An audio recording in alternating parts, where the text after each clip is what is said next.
Ovo je drugi video, pogledajte sada šmirglanje, samo obratite pažnju.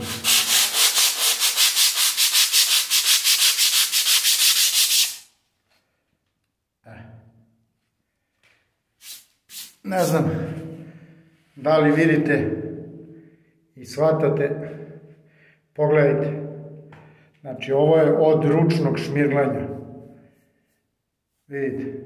Znači malo pre je zid bio beo kao sir. A evo sada.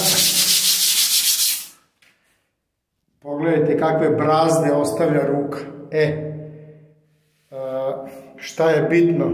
Bitno je da to čovjek zna. Uglavnom majstori ovo ne znaju i ne vide.